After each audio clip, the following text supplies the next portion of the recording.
Checkup no rádio com o hipnoterapeuta João Marcelo. João, seja bem-vindo aqui ao nosso Panorama 95. Bom dia, João. Bom dia, Marcos Dantas. Bom dia, Geraldinho. Bom dia, caros ouvintes do Panorama 95. Hoje, quarta-feira, véspera de feriado, né? Amanhã, feriado, dia de Nossa Senhora Aparecida, dia das crianças. Estamos aqui com mais um tema relevante para ajudar você ouvinte. E aí, João, o que é que a gente pode falar hoje com os nossos ouvintes? Hoje nós vamos falar sobre o medo de perder o controle na ansiedade, que é uma das características comuns entre aquelas pessoas que sofrem com algum tipo de ansiedade. Tenho certeza que você que sofre com ansiedade, em algum momento já teve, de certa forma, esse medo de perder o controle, e isso trata-se de uma sensação onde aquela pessoa que ela está sofrendo com a ansiedade, ela não conseguirá controlar um medo, né, de não conseguir controlar efeitos de eventos futuros, o que faz com que permaneça a maior parte do tempo sob efeito do estresse.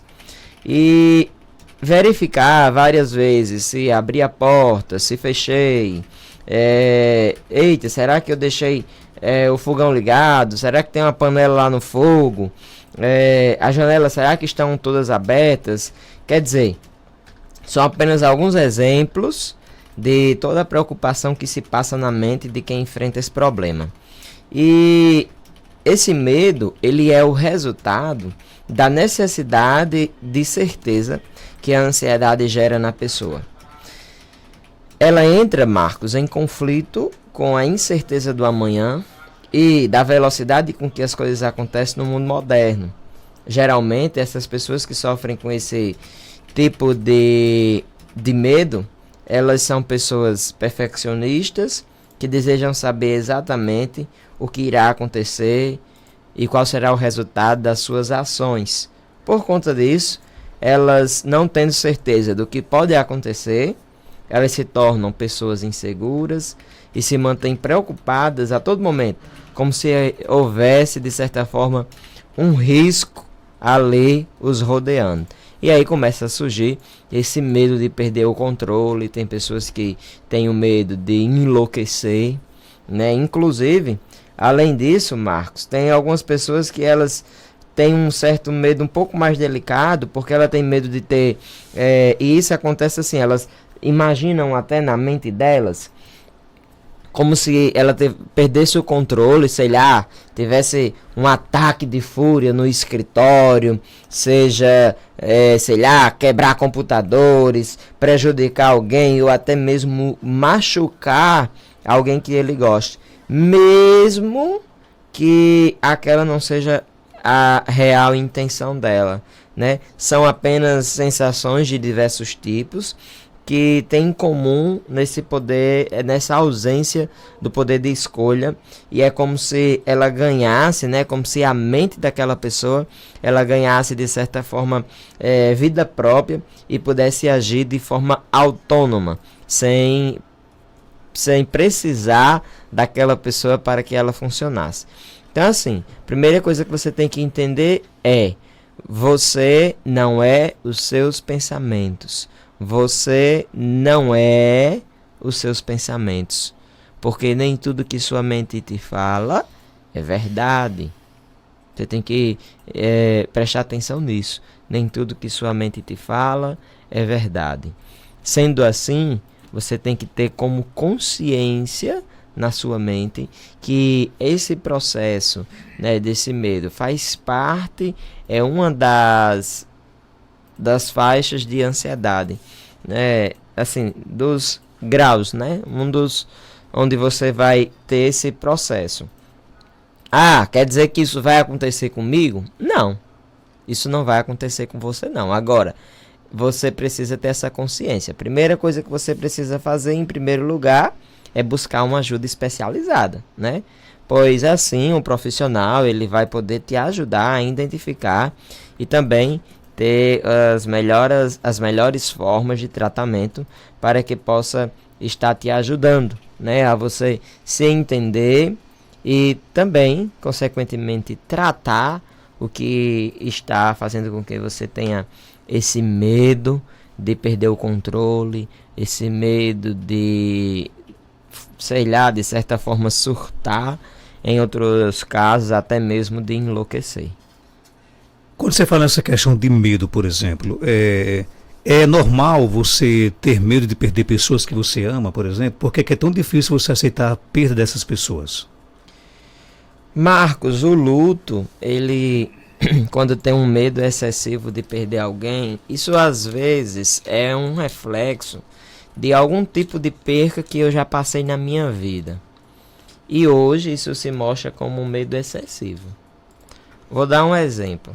Hoje eu tenho um medo muito grande de perder minha mãe. Muito grande. Inclusive tem pessoas que sofrem com ansiedade, que elas têm um medo tão excessivo que elas fazem, de certa forma, uns certos rituais. Como, por exemplo, eu vou olhar se o coração da minha mãe tá batendo. Meu Deus, será que ela tá respirando? Não sei se você já viu isso. Pronto. Que é pra ver se aquela pessoa tá viva ou não. E isso faz parte desse medo excessivo. Entende? Então, assim, e isso é como, de certa forma, um resultado, né, um reflexo de situações que ela já vivenciou anteriormente, né? Seja quando ela era criança, principalmente a criança, ela não sabe muito bem lidar com isso, né? Tem crianças que ela não sabe nem o que é que tá acontecendo. Faleceu alguém, aí às vezes leva a criança pra ver lá no caixão e tal. Isso é muito constrangedor, porque a criança que não sabe nem o que é que tá, não entende nada daquilo, né? Eu sou a prova viva disso. Eu sou a prova viva. Eu lembro que quando eu era criança me levaram, morreu um homem 2 ruas depois da minha casa. Eu acho que eu era bem criança, eu acho que eu tinha uns 5, 6 anos. E me levaram e ainda colocaram pra eu pegar na mão do defunto. Quer dizer, imagina aí pra uma criança de 5, 6 anos passar por uma experiência dessa, né? Ver lá aquela pessoa cheia de rosa dentro de um caixão, né? E o povo chorando. Quer dizer, aquela criança, ela não entendia aquilo não. Ela não sabia o que era aquilo. Traz alguma consequência para a criança? Com certeza. Qual? Com certeza. Por exemplo? Veja, primeiro ela pode, a partir dali, ela criar aquele, né, ela vai ficar muito impressionada com aquilo. E aí, Geraldinho, ela vai ficar com aquele medo, né? Medo excessivo, porque ela não quer ver aquilo. Ainda mais quando ela vê pessoas da família dela, seja a mãe dela, o pai dela, a tia, a vovó, chorando ali ao redor daquele caixão. E ela não quer que as pessoas que ela ama, ela não quer ver aquelas pessoas sofrer. Então, quando ela vê aquilo, ela fica muito impressionada, tá entendendo? Então ela não quer passar novamente por aquela experiência. Isso pode acarretar reflexo no futuro? Um reflexo lá no futuro, né? Como um medo excessivo da morte, um medo de perder alguém muito querida, né? E isso pode refletir lá na frente de várias formas. E essa questão, por exemplo, então o luto é necessário. Passar pelo luto é necessário. Agora é necessário passar o luto da forma correta, né? Como é que é essa forma correta? Forma correta é o quê? Você sentir. Você sentir. Existem muitas pessoas que inibem isso, né? Eita, tá naquela fase do luto e aí inibe muito, né? Beleza. Eu não sou muito de acordo porque se você tá inibido agora, aquela dor que eu tô sentindo, mais tarde vai chegar, viu? E aí o luto tardio, rapaz, tem gente que perdeu um ente querido e que não sofreu o que era pra sofrer naquele momento. E até hoje ela ainda sofre. Parece que ela ainda não saiu daquele velório. A pessoa ainda não saiu. A pessoa ainda não foi enterrada na cabeça dela, porque todo dia é um sofrimento constante, sabe?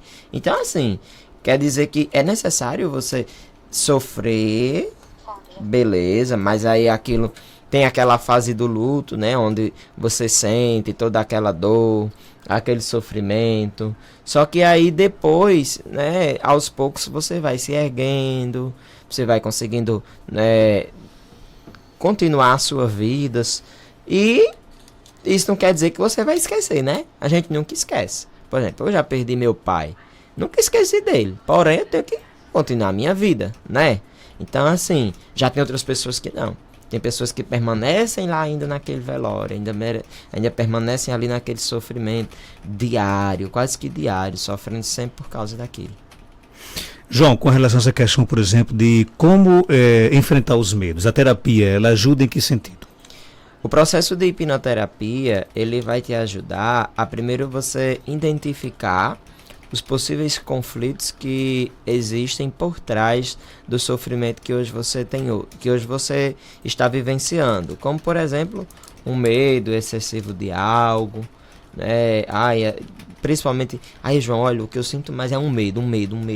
Pronto. Para você enfrentar essas coisas, o processo de terapia, ele vai ser muito eficaz para que a gente identifique o que é que está por trás, né, os conflitos emocionais, e aí você, passando por um processo de compreensão, onde você vai, de certa forma, ter uma compreensão do porquê que você, né, as consequências que aquilo já causou na sua vida, o quanto aquilo já atrapalhou a sua vida também, né, e, por fim, reeducar a sua mente para que você tenha novas estratégias daqui para frente.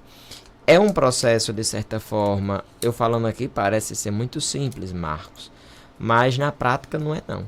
É um processo profundo, é um processo, de certa forma, doloroso, e que tudo vai depender do seu esforço, da sua vontade de mudar. Você tem que querer, porque se você não quiser, nem eu, e muito menos a terapia, vai mudar a sua vida, não.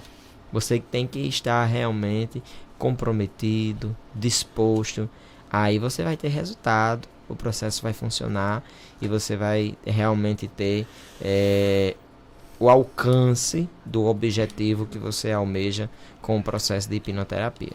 E quando esse medo atinge as crianças? Por exemplo, eu conheço crianças que morrem de medo de perder seus pais, né, de ficar em casa sozinho, e às vezes é muito apegada à mãe ou ao pai, por exemplo.